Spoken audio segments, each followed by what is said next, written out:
Welcome back to County Connection. For our final segment, we're going to be talking about the Frisco Transit Center Master Plan. And joining me for this segment are Jim Andrew, Summit Stage Director, and Kate Berg, Senior Planner with Summit County Government. Welcome. Good Thanks, to be Julie. here. All right, so Summit County recently completed an exciting project related to our transit system, and this was to reimagine the future of the Frisco Transit Center. So tell us what's been going on the past several months. Well, the Frisco Transit Center has been the primary transit hub for the stage for now almost 20 years. When it was built back in the late 1990s, the stage was about half the size that it is now. We only had one airport shuttle using the facility, and since that time, the usage has just exploded. Right. The stage is almost double the size that it was then. We have not one, but 4 different airport shuttles coming through there 80, 90 times a day during the winter. So, frankly, we've just really outgrown the facility. Right. So a year ago, we started a process to kind of take a step back and see what we would like to see the facility to serve the county for the next 20 years. And so we engaged a consultant, R&L Design, out of Denver back in September. Mm-hmm. And they have put together a final report and plan for us, which we're now reviewing and deciding what the next step should be. All right. So, so there was a big public input gathering process that you went through. So, Kate, what were some of the major themes that you heard from people as they kind of talked to you about their current experiences at the existing Frisco Transit Center and kind of their wish list for the future? Yeah, and we got a lot of input. We had a series of events at the Transit Center itself and at the Rio right next door to try to get as much input as we could from the operators, the site operators, as well as just a general public that use the Transit Center. And we got a lot of input that I think really helped shape this plan in a way that will result in improving efficiency. Most of what we were hearing was that the facility itself, as Jim kind of alluded to, the facility really had just gotten to a point where it is not currently big enough, and it is not designed in a way to accommodate the needs of all the different operators. Right. As many Summit Stage buses as we now have coming through there, as well as CDOT Bustang and Greyhound and the Hertz car rental and 4 airport shuttles coming in there numerous times a day. It's just really not sized adequately. Right. And it's also not functioning very well for the operators or for the users, the transit patrons. Sure. So what we were hearing was, we really need to look at expanding the capacity for all of the buses and the shuttles and the car rental operation, as well as just making the site a lot more user-friendly. People really want to be able to wait for their bus inside a building that has some amenities they're looking for, has some basic information and scheduling, transit schedule info, as well as info about, where they're going in the county. So looking for a lot more information within the building itself, and some other amenities like grab-and-go refreshments, improved restrooms, and then really just improved visibility when you're inside the building looking out. People want to be able to wait inside and actually see their bus coming and see their shuttle coming. So just opening that building up, more windows, more visibility out, and then providing some enclosures in a nice plaza area where people can also, if they don't want to wait inside the building, they can wait outside inside a heated enclosure and see their bus coming, and just have a nice separation between the bus circulation and the shuttle circulation with good signage. So if you're waiting for CDOT Bustang, you know what bus bay that's going to be coming to. Sure. If you're waiting for an airport shuttle, you know where that's going to be. And just making the site really function better for the operators and the users, as well as integrating it better into everything that's now happening in that area. Right. Jim mentioned a lot of the changes that we've seen kind of from the transit side and the various kind of user groups, but the community has really grown up around this location as well. When the transit center was built in the late 1990s, we were behind Frisco Station, which is, everyone knows, is where Safeway and Walmart are.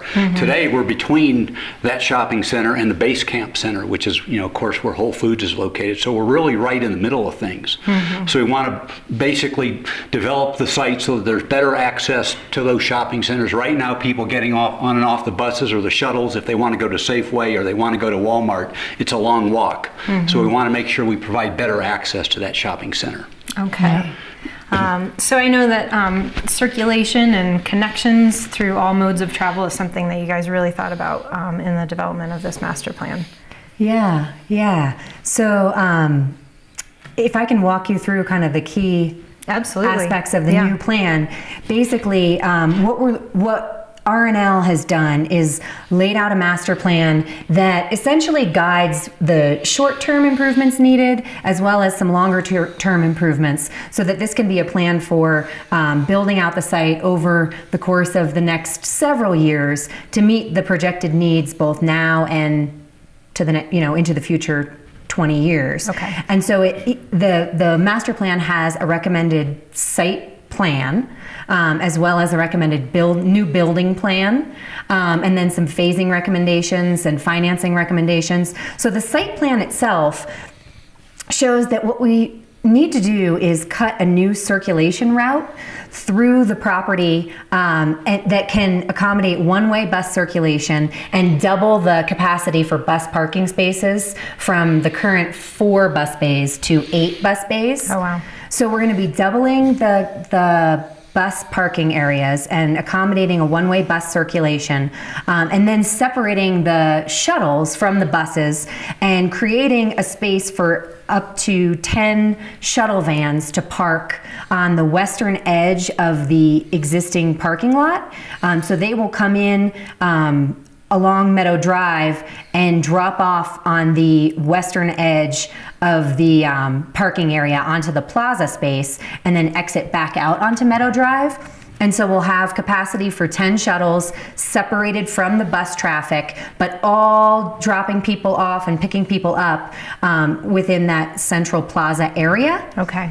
And so then the building itself is going to be redeveloped in the location of the existing building, but we will be scraping the existing building entirely and building a new building that's about 50% bigger. The current building is about just over 2,000 square feet, 2,100 square feet, and the new building will be about 3,200 square feet. And I know that you were initially looking at whether that building could be remodeled or added onto, and that just wasn't really feasible. It just became inefficient. What we were finding was everything is basically in the wrong place, and nothing's really working well with that building. So in order to make it work with some sort of a remodel situation, it was just going to be almost more cost prohibitive. So the recommendation is just to take down the building, build a new building in its place that's going to be just a lot more open, one central waiting area within the building, lots of windows out in all 3 directions so that you can see your bus or your shuttle coming. Which would be a huge improvement from the current facility. Yes. And then really just providing a bunch of amenities that people are asking for within that central lobby area. So things like ticketing and schedules and information, grab-and-go refreshments. A lot of people wanted to see some Wi-Fi in the building and tables and plug-in outlets so that if you are going to be waiting there for some extended amount of time, you can do some work while you're waiting. Sure. And then also just trying to activate the space by putting all the uses into the lobby area. We're also looking to bring the rental car business into the central lobby area.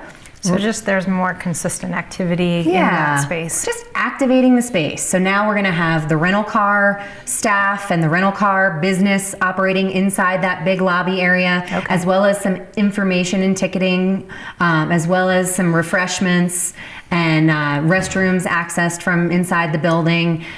lots of visibility out, and so there's an opportunity for a lot of movement between the plaza and the building, and just really energizing that space, activating that space, making it feel safer, making it feel more comfortable, and also making it, a place where you can actually wait inside out of the elements and see what's coming.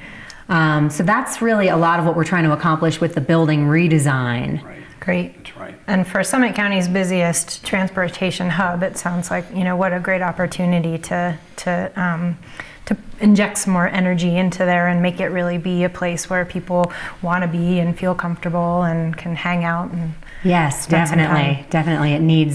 It needs that. It needs a facelift, and it's going to get one, which is pretty exciting. Right now, the transit center is for a lot of people coming into the county, their first impression, the first thing they see of Summit County. And to be honest, it's not a great first impression, so we want to fix that. Right. Yes. All right. Any other highlights from the master plan that you want to touch on?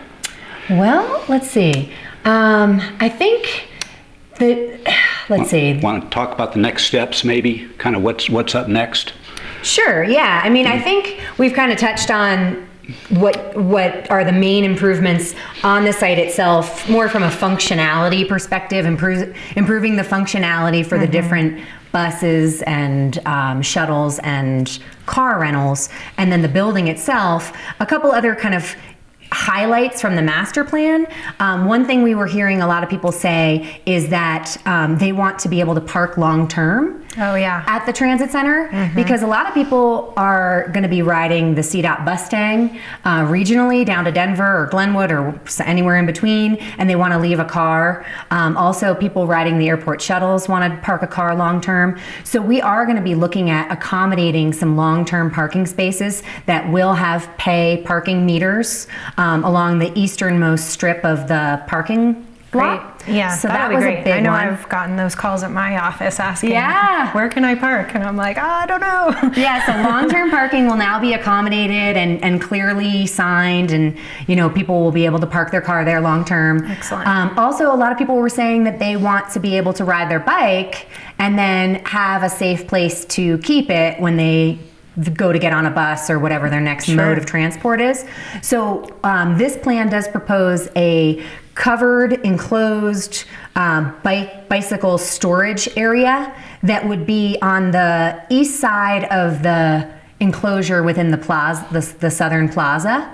Great. So some good bicycle parking, covered, secure, out of the elements is another kind of exciting thing. And then overwhelming. Making it a little easier to be green. Yes, making it a little easier to be green.